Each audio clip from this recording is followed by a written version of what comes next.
propagande, bobard, tyrannie médiatique, manipulation, fake news, oligarchie, réinfo. Retrouvez chaque semaine une nouvelle émission. Réinformez-vous sur Immédiat TVL.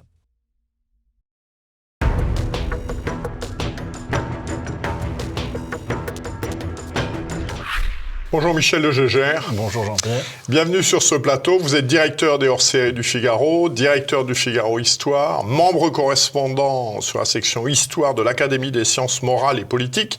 Et vous venez de publier aux Belles Lettres un ouvrage qui est la suite, en fait, du cabinet des Antiques, pour lequel nous vous avions déjà reçu, qui s'intitule « La mélancolie d'Athéna ». Alors, pourquoi Athéna est-elle mélancolique ?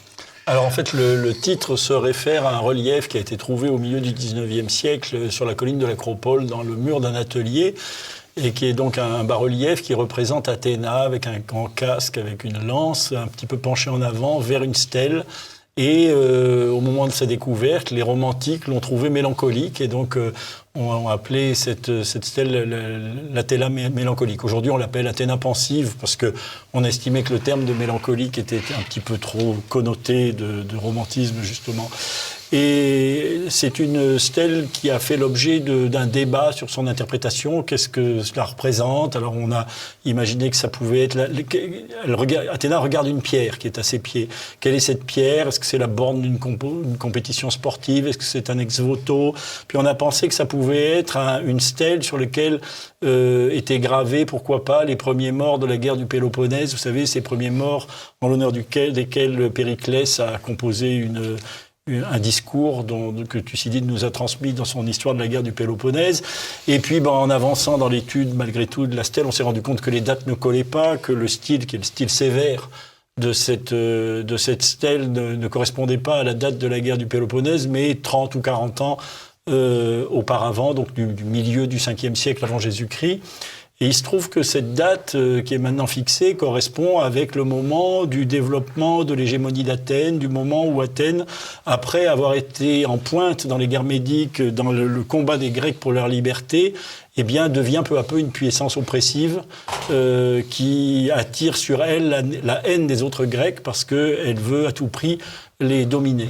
Et donc, en télescopant, si vous voulez, l'appellation d'Athéna mélancolique et de ce qu'il pouvait y avoir probablement sur cette stèle, eh bien, il m'a semblé qu'on pouvait imaginer qu'il y avait une certaine mélancolie d'Athéna à l'idée de cette mutation d'Athènes, de la puissance libératrice de la Grèce à celle de son oppresseur. Voilà. Alors, c'est l'occasion de se poser la question, en quoi consiste à cette époque, les guerres médiques, la guerre du Péloponnèse, le patriotisme grec ? Alors, en fait, le patriotisme grec est antérieur, bien entendu, aux guerres médiques. Il se manifeste, le patriotisme grec, il naît avec la cité. La cité, c'est 9e, 8e siècle avant Jésus-Christ. C'est-à-dire que la Grèce advient à la conscience politique sous la forme de la cité, c'est-à-dire de petites communautés regroupées autour d'une ville, en général regroupées au départ autour de cultes communs, d'une religion commune, mais ce sont des micro-États, des petits États, parce que c'est probablement encouragé par la géographie de la Grèce, qui est très montagneuse, très compartimentée, et puis la volonté d'avoir une société politique qui soit... si vous voulez, fondée sur la connaissance mutuelle, sur l'amitié. Mais d'un autre côté, ces sociétés politiques qui sont des toutes petites sociétés, des tout petits États, eh bien, sont voisins les uns des autres et sont inévitablement en guerre les uns contre les autres. Et la guerre dans l'Antiquité, c'est quelque chose de sérieux, ça l'est toujours aujourd'hui, mais dans la mesure où ce qui peut vous arriver lorsque vous perdez la guerre, c'est l'esclavage, la servitude pour toujours, c'est évidemment la mort. Et donc, il est évident que ces conditions politiques ont favorisé un très grand patriotisme, l'idée qu'il fallait absolument défendre cette petite société d'amis qui faisait de la politique en commun et qui était menacée par l'extérieur, il fallait la défendre, fût-ce au péril de sa vie. Et c'est comme ça qu'est né le patriotisme et qu'il est devenu très très vite une des valeurs fondatrices, un des principes fondateurs de la civilisation grecque. Alors, ce patriotisme se manifeste en particulier au moment des guerres médiques. Sans revenir sur leur déroulement, quelles sont les conséquences des guerres médiques ? Alors, les guerres médiques ont ceci de particulier. Donc, les guerres médiques, elles interviennent à peu près au début du 5e siècle. La première guerre médique, c'est 490. La deuxième, c'est 480, à la suite de la révolte de Lyonie. Donc, je peux effectivement pas raconter toute cette histoire. Mais ce qui est très significatif, si vous voulez, c'est qu'entre la naissance de la cité vers le 9e siècle et ce 5e siècle, et même avant, d'ailleurs, à partir de l'effondrement de la civilisation mycénienne vers le 12e siècle avant Jésus-Christ jusqu'au 5e siècle, bien, ce sont des siècles où la Grèce ne connaît pas d'invasion, d'un péril extérieur, si vous voulez. Les cités, alors bon, il y a les invasions doriennes, mais ce sont des invasions de Grecs, ce sont des mouvements de Grecs entre eux.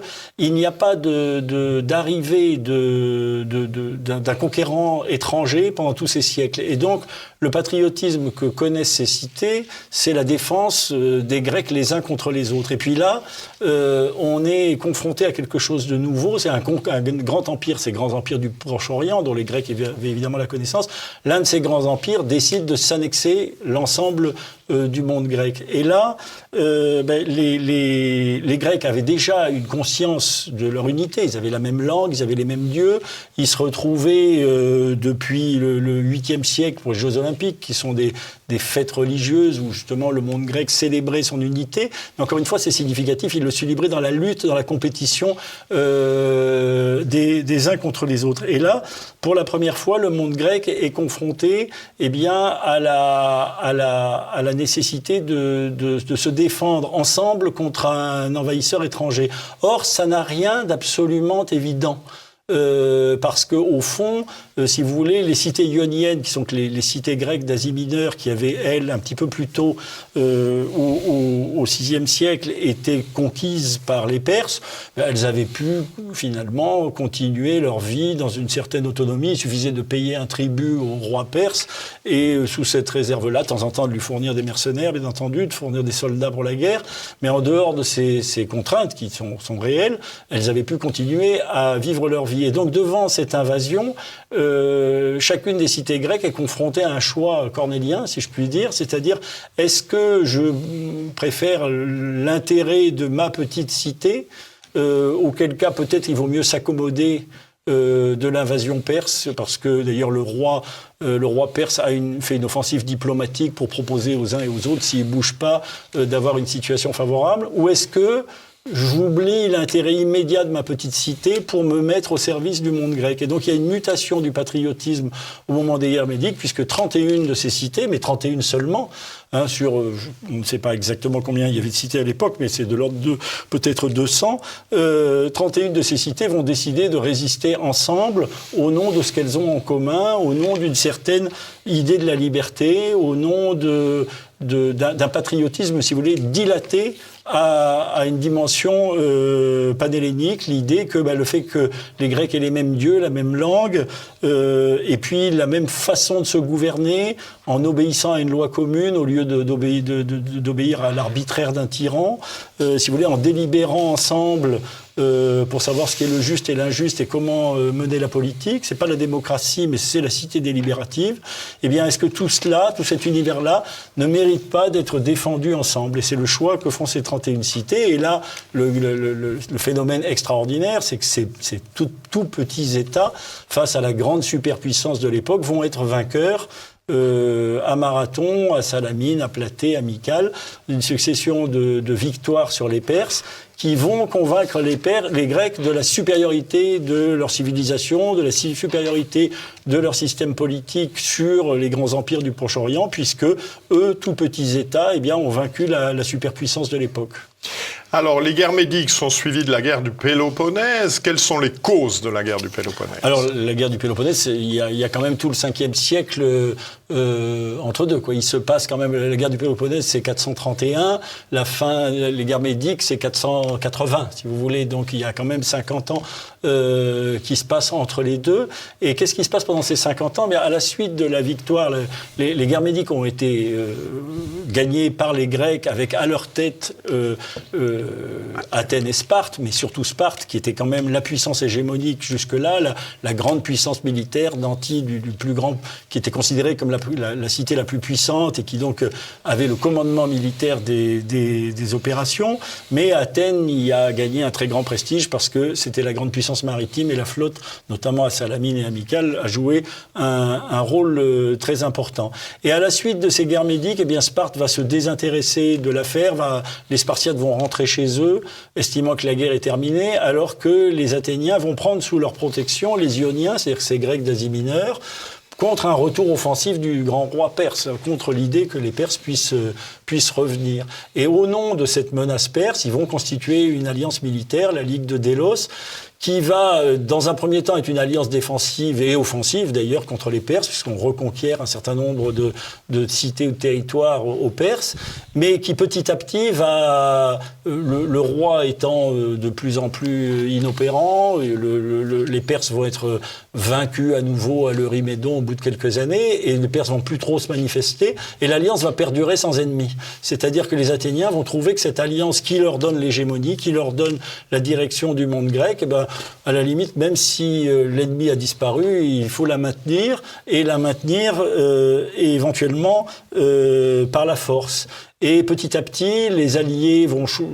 Il y a tout, évidemment une histoire assez longue, mais le principe de cette alliance, c'est qu'un certain nombre d'alliés, étant trop petits ou trop faibles, ne participent pas à la défense commune, mais ils participent en versant un tribut. Et petit à petit, le nombre des cités qui versent un tribut à Athènes va être de plus en plus grand.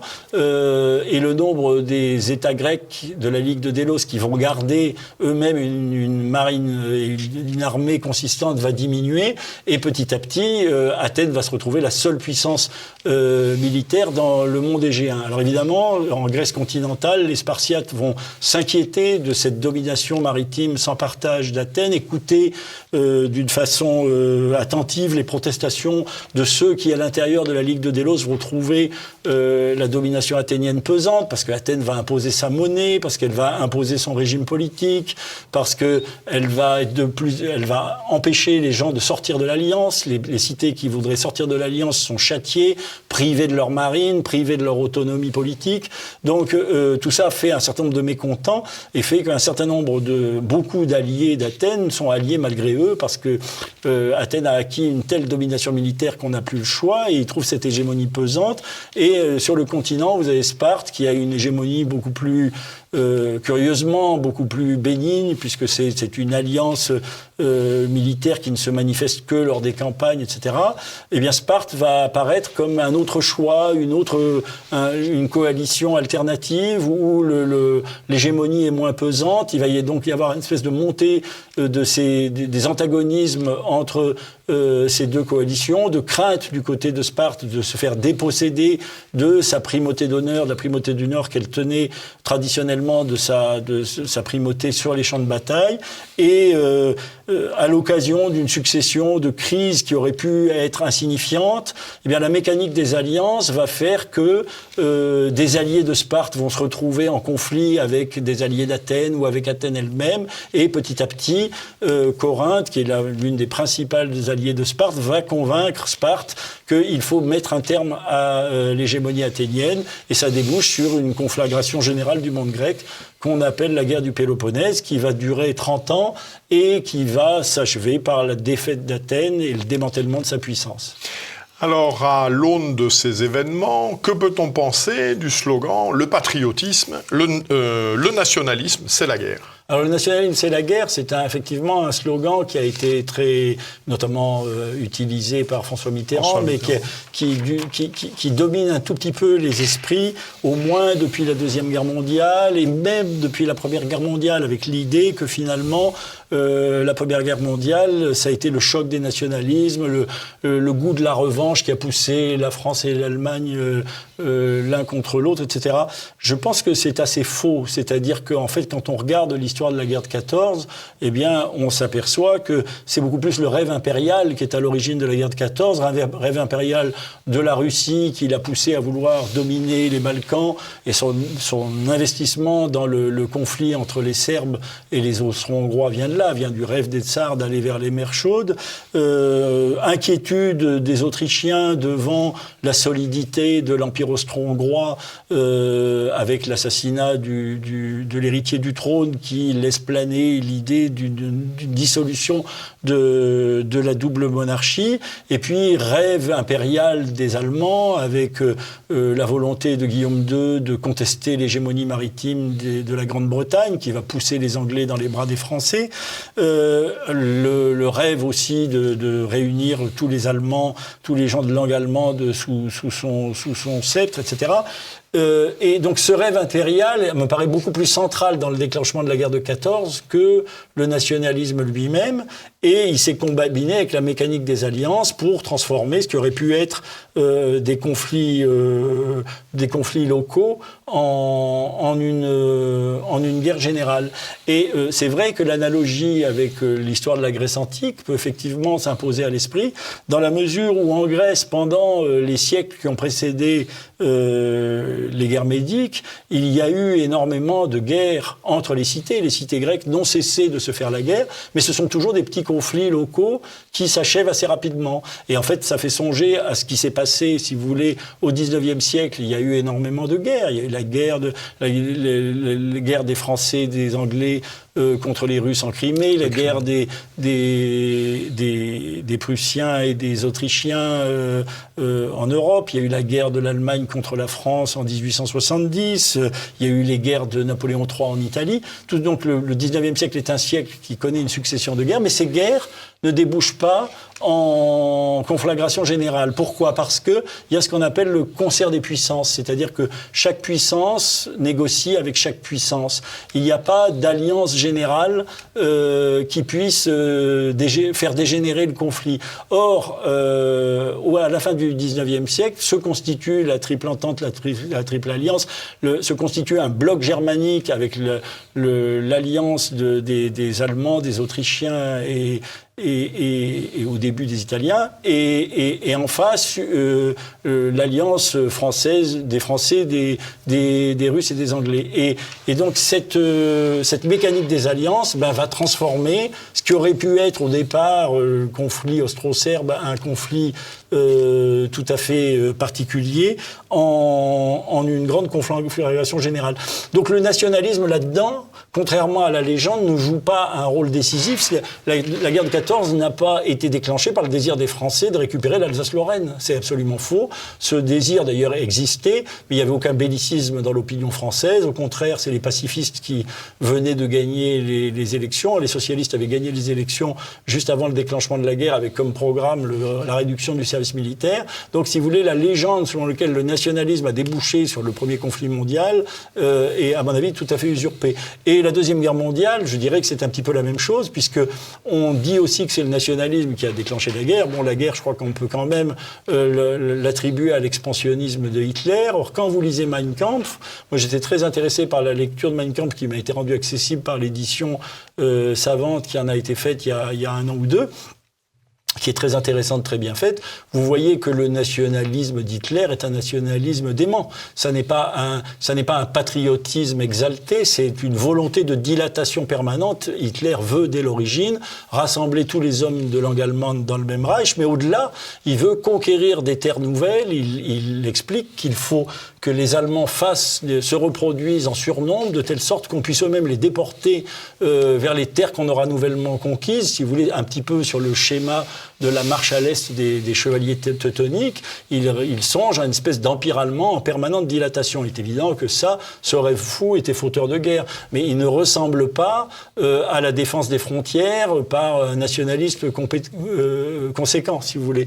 Et ce qui est très frappant, c'est que dans l'évolution des esprits, eh bien, le drame des 2 guerres mondiales a fait qu'aujourd'hui, la défense des frontières est plus ou moins assimilée à cette démarche agressive qui déboucherait serait sur des conflits meurtriers, alors que, si l'on se réfère à la pensée grecque, eh bien, le fait de défendre son territoire, défendre ses frontières est considéré comme un devoir depuis au moins le 5e siècle et très au-delà en réalité.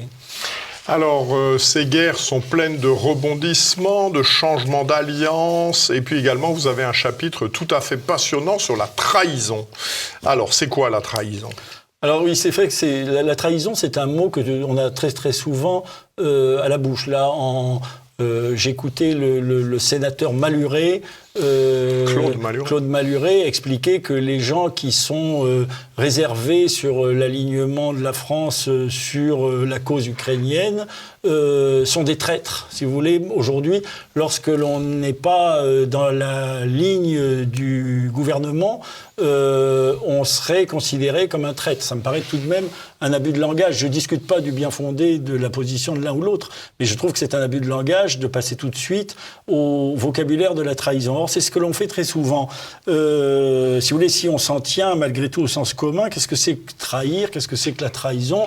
C'est sacrifier l'indépendance de son pays, en brader le territoire, en mettre en danger la population, en ruiner éventuellement les traditions morales et spirituelles, soit par intérêt financier, soit par soif de pouvoir, soit parce qu'on a une vengeance à accomplir. Si vous voulez, le traître lambda, bien c'est l'allemand qu'on appelait d'ailleurs le vengeur, qui, un petit peu avant 1914, a communiqué à l'état-major français le plan Schlieffen.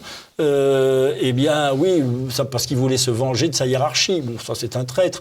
Toujours dans le monde germanique, le colonel Redel, dont on a fait un film, c'était le chef de l'espionnage austro-hongrois qui vendait ses propres espions à Saint-Pétersbourg contre des espèces sonnantes et trébuchantes. Là, on est dans de la trahison qui est tout à fait indiscutable. Mais en réalité, dans les crises internationales, dans les conflits internationaux, on est souvent devant des situations extrêmement équivoques qui sont génératrices de choix extrêmement difficiles. Pourquoi ? Parce qu'au fond, qu'est-ce qu'une patrie ? Je pense qu'il faut arriver à cette distinction. Une patrie, c'est un territoire, c'est une population, c'est un peuple, évidemment, c'est une population, c'est une souveraineté, une indépendance politique, et puis c'est aussi une histoire, des traditions spirituelles, un héritage moral, une culture.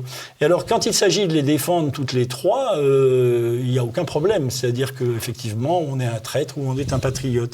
Mais en réalité, il y a beaucoup de situations dans les grands conflits internationaux où ces trois moments, eh bien, ces différentes composantes de la patrie, eh bien, sont dissociées. Je donne l'exemple, par exemple, pendant les guerres médiques, vous savez que devant l'invasion de Xerxès a battu les Spartiates aux Thermopyles, il déferle sur l'Attique, il n'y a aucun obstacle à lui opposer, aucune armée.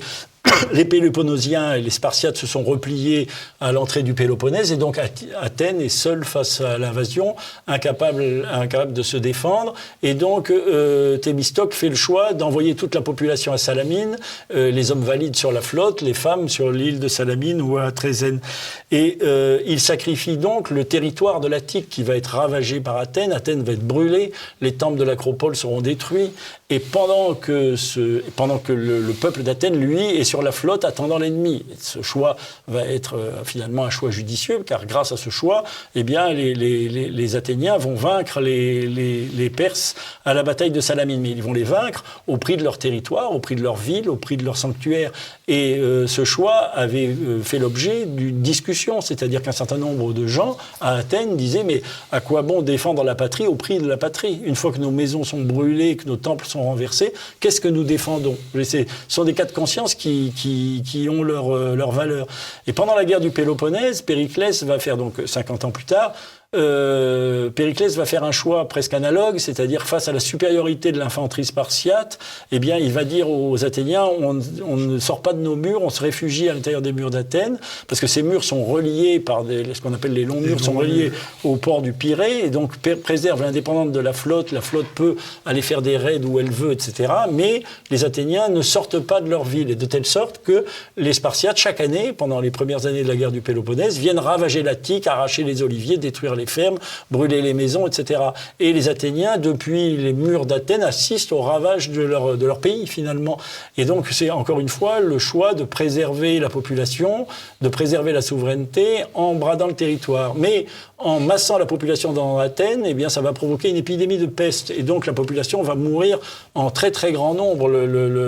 Les morts vont être absolument considérables. Et donc, dans une certaine mesure, Périclès a sacrifié la population et le territoire pour ne garder que la souveraineté, et il préserve un État qui est réduit finalement à peu de choses.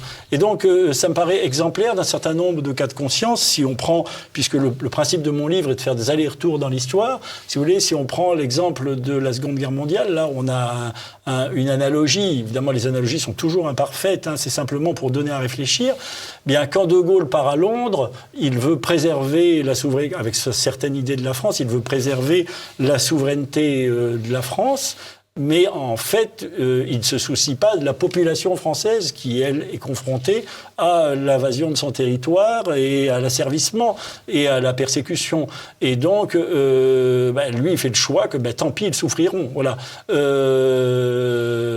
Symétriquement, le maréchal Pétain, le régime de Vichy, fait le choix de conserver une partie du territoire, seulement les 2/5, et de protéger autant que possible la population, mais au prix de la souveraineté. Et ce sacrifice de la souveraineté, enfin avec une souveraineté diminuée, ce sacrifice de la souveraineté a évidemment des conséquences, puisqu'elle amène ce gouvernement à des compromis avec l'occupant qui seront parfois tragiques, et qui l'amèneront parfois à renier ses propres principes. Et donc on attaque non seulement la souveraineté, mais on attaque aussi les vertus françaises. Et donc ces difficultés font que chacun s'accuse de trahison. Je pense qu'il vaudrait mieux, plutôt que s'invectiver, réfléchir à la difficulté de ses choix. J'ai fait aussi un certain nombre d'excursions, si vous voulez, dans l'histoire, avec le problème de conscience qui avait pu être ceux des émigrés pendant la Révolution française. Les émigrés sont quand même des gens qui sont allés se battre sous l'uniforme autrichien contre les armées françaises. Il y a des batailles où il y a le duc d'Enghien d'un côté, le marquis de Custine de l'autre, et on se tire dessus. C'est tout de même pas un idéal. Si vous voulez, c'est une situation qui est...